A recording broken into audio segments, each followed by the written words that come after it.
So I have a little discussed fact that came out the other night during the New Hampshire primary. Now, Bernie Sanders won on the Democratic side. He won by about 2 percentage points, about 4,000 or so votes.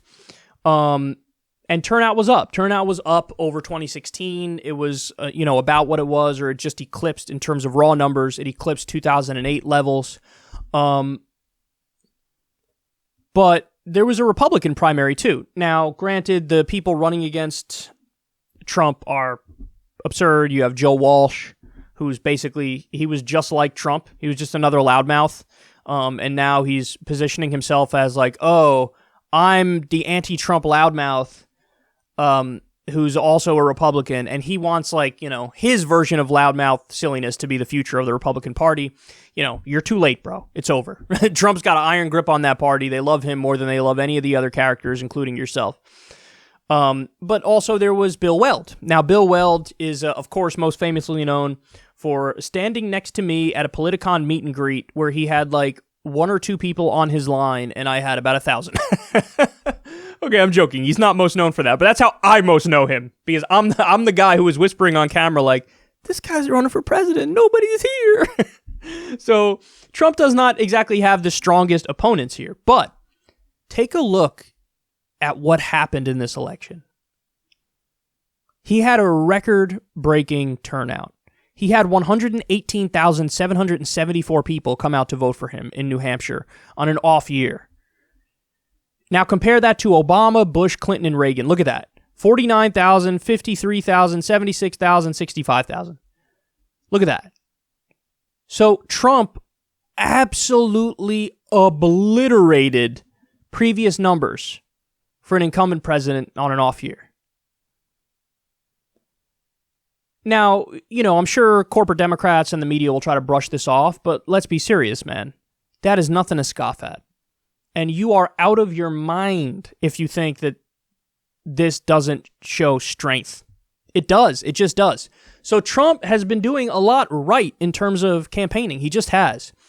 Trump is the first president to never stop doing rallies. He does rallies all the time. All the time. Ever since he got elected, he's still never stopped doing rallies. He keeps doing rallies. Now, what that does is it throws red meat to the base, it riles them up, and it gets them on his side, and it keeps them excited. It does. Other presidents don't do that. He made a political calculation, and by the way, I think he does it because he actually genuinely enjoys doing the rallies. It's one of the few things he loves in this world. So he does his rallies, and it has tremendous upsides for him politically. They just do. It helps him. So, he keeps his base really excited, and then, let's face it, the other thing is, the Democrats couldn't have been worse if they tried coming up with anti-Trump arguments. They're embarrassingly bad. So they did the whole Mueller report, and that flopped miserably.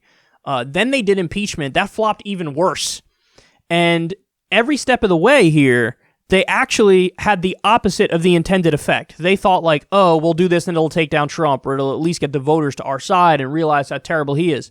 Wrong. The exact opposite happened. I told you, he just hit his record high approval rating right before acquittal. It was clear already that he was going to get acquitted, but he had a 49% approval rating, which is higher than he's ever been. Even on the day of his election, he wasn't that popular. And now I predicted that, post the acquittal, his approval rating will finally break 50% for the first time. Now, I haven't seen any polls since the 49% one, but I'm sure that he will break 50%. So, this is where we're at, man.